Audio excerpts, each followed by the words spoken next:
Namaskar, this is Priyanka and you are watching my channel Manju Gyan. Before we proceed, it's a kind request, please subscribe my channel, like and share my videos and hit the bell icon so that you get the notification of new videos. तो दोस्तों, अब तक हमने present tense के बारे में जानकारी हासिल की है। आज हम पढ़ने जा रहे हैं पास्ट टेंस के बारे में। पास्ट टेंस क्या है, इसके सेंटेंसेस कैसे बनते हैं, हम कैसे पहचानेंगे कि इसका सेंटेंस कौन सा है और उसे बनाने का इंग्लिश में क्या तरीका है, साथ ही इसका इंटरोगेटिव और नेगेटिव सेंटेंस कैसे बनाएंगे, इसके बारे में हम जानेंगे। तो चलिए आगे बढ़ते हैं। पास्ट टेंस, प्रेजेंट टेंस की तरह ही पास्ट टेंस भी 4 प्रकार हैं इसके। पहला सिंपल पास्ट और पास्ट इंडेफिनिट, दूसरा पास्ट इम्परफेक्ट, तीसरा पास्ट परफेक्ट और चौथा पास्ट परफेक्ट कॉन्टिन्यूअस। ये तो हुए पास्ट टेंस के 4 प्रकार। अब हम जानेंगे इनके अलग अलग प्रकार के पहचानने का तरीका, इसके सेंटेंस बनाने का तरीका। तो सबसे पहले चलते हैं सिंपल पास्ट या पास्ट इंडेफिनिट क्या है। देखिए, इसमें सेंटेंस के अंत में मैंने यहाँ लिख दिया है ता था ती थी ते थे या आ ई ए। तो सिंपल पास्ट में जो सेंटेंस होता है उसके अंत में ता था ती थी या ते थे, जो हिंदी का सेंटेंस होता है उसमें ता था ती थी या ते थे लगा होता है, या फिर आ ई ए का साउंड होता है। इस चीज़ को ध्यान रखने की ये ध्यान रखने की बात है कि हिंदी में ता था ती थी ते थे लगा रहेगा या फिर आ ई ए का साउंड रहेगा तो वो सिंपल पास्ट टेंस होगा।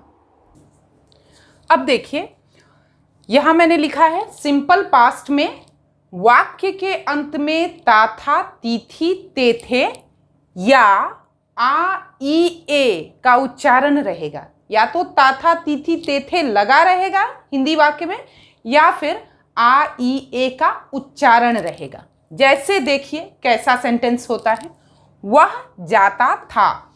यहाँ देखिए ता था है, तो ये सिंपल पास्ट का सेंटेंस है। अभी वह चला गया, जब हम बोलते हैं गया तो क्या उच्चारण आता है, आ, तो ये भी सिंपल पास्ट का सेंटेंस है।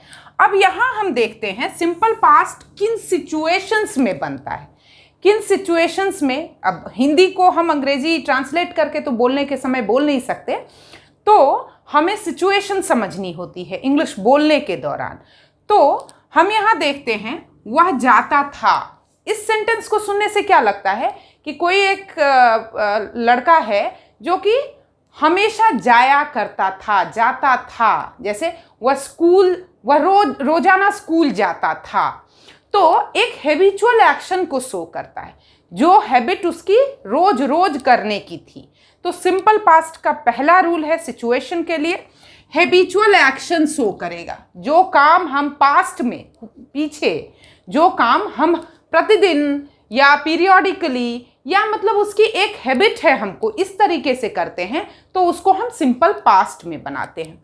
आगे देखिए, वह चला गया। जब हम इस सेंटेंस को बोलते हैं, मान लीजिए कोई आया और बोला कि वह कहाँ है, तो मैं बोल रही हूँ कि वह चला गया, मतलब वो एक्शन कंप्लीट हो गया है, वो यहाँ है नहीं, वो जाने वाला नहीं है, वो चला गया, यहाँ से चला गया।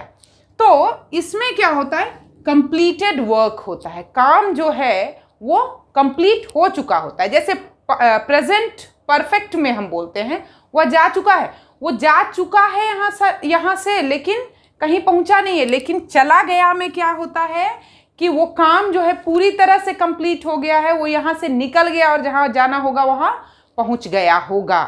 ठीक है, तो कंप्लीटेड एक्शन को दिखाने के लिए भी हम सिंपल पास्ट का प्रयोग करते हैं। अब देखिए इसका स्ट्रक्चर क्या होता है इंग्लिश में, सेंटेंस स्ट्रक्चर क्या होता है इसका।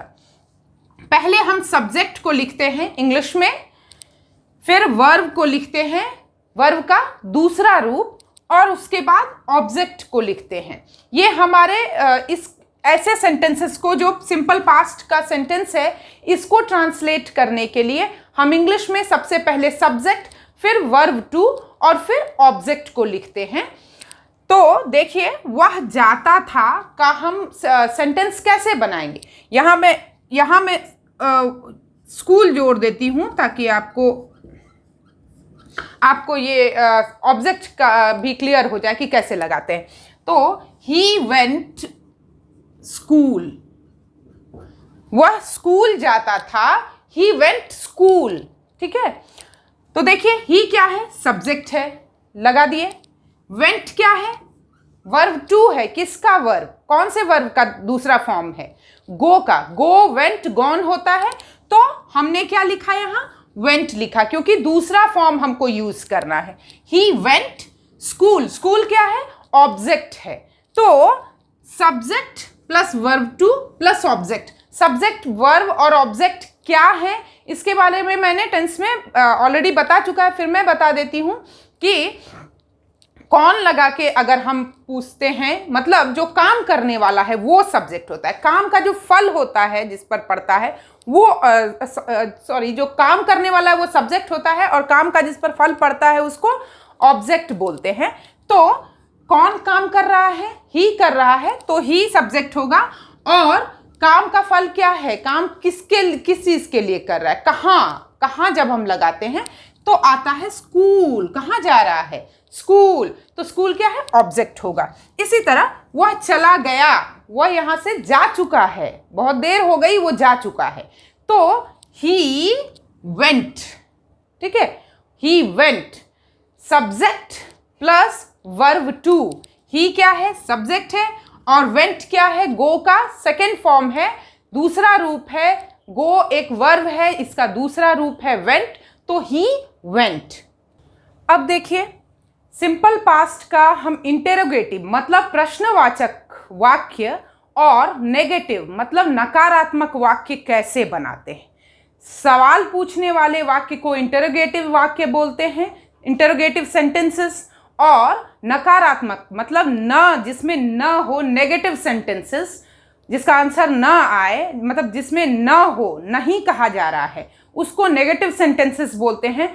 तो एक वाक्य जो हमने लिया था कि ही वेंट होम, जो कि सिंपल पास्ट का एक वाक्य है, इसको हम इंटरोगेटिव कैसे बनाएंगे, प्रश्नवाचक कैसे बनाएंगे, और नेगेटिव कैसे बनाएंगे, नकारात्मक कैसे बनाएंगे, इसको अब हम देखते हैं।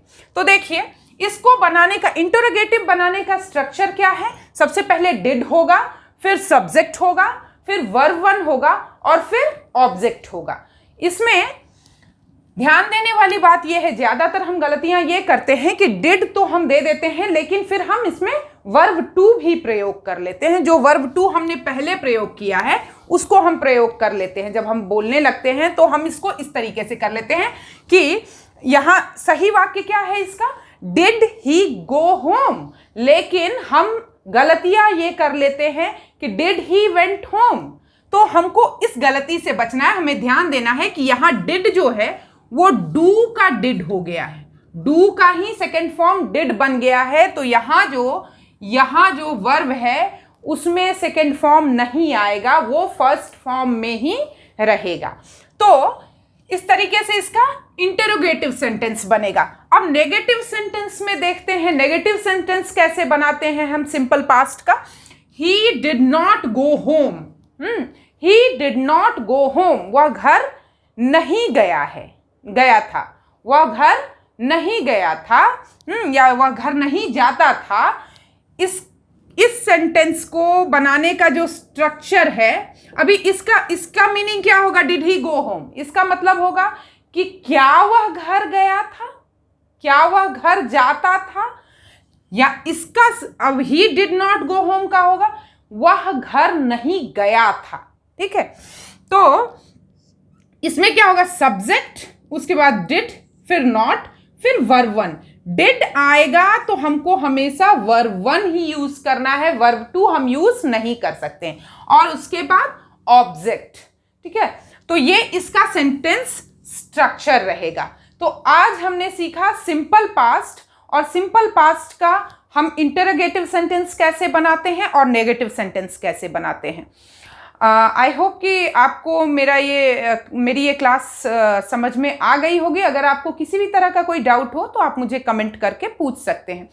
इसके अलावा मैं आपसे कुछ बातें करना चाहती हूँ। मेरी हिंदी क्लासेस के लिए कुछ लोगों ने ये कमेंट किया था कि क्लासेस समझ में तो आती हैं, लेकिन जब जल्दी जल्दी में लिखना शुरू करते हैं तो प्रोनंसिएशन में गलती हो जाती है, प्रोनंसिएशन और लिखने में गलती हो जाती है।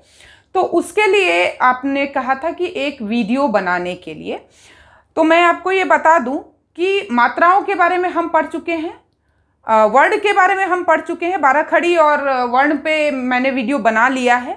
इसके अलावा जिन मात्राओं में हम गलतियां करते हैं, हरस्वईकार, दीर्घईकार, ह्रस्वकार, दीर्घऊकार, इन सब के बारे में मैंने वीडियो बना लिया है। जिन वर्णों में हम फंस जाते हैं, गलतियां करते हैं।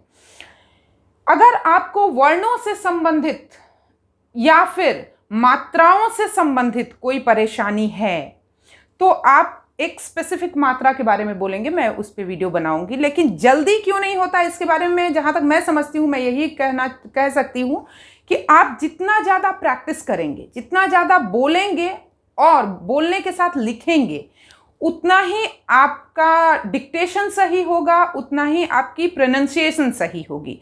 तो आप ज़्यादा से ज़्यादा बोलिए और ज़्यादा से ज़्यादा लिखिए, वो सही होगा। क्योंकि हिंदी एक ऐसी भाषा है कि जैसे हम उसको बोलते हैं वैसे ही ठीक उसको लिखते हैं।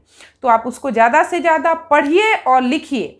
अगर कहीं आपको वर्णों को समझने में मुश्किल होती, किसी वर्ण का उच्चारण आपसे नहीं होता या फिर किसी मात्रा का उच्चारण आपसे नहीं होता, समझ में नहीं आता इस मात्रा को कहाँ लगाया जाए और कैसे लगाया जाए, और जब कोई शब्द बोला जा रहा है तो उन मात्राओं को कैसे लगाते हैं, अगर आपको इसमें कोई परेशानी हो तो आप प्लीज़ मुझे बताएं, मैं उस पर वीडियो ज़रूर बनाऊंगी। आई होप कि आज की वीडियो आपको पसंद आई होगी। अगर आपको मेरी वीडियो पसंद आई हो तो प्लीज़ मेरे चैनल को सब्सक्राइब कीजिए, मेरे वीडियो को लाइक कीजिए, शेयर कीजिए और बेल आइकन को हिट कर दीजिए ताकि आपको नए वीडियोस की नोटिफिकेशन मिल सके। धन्यवाद।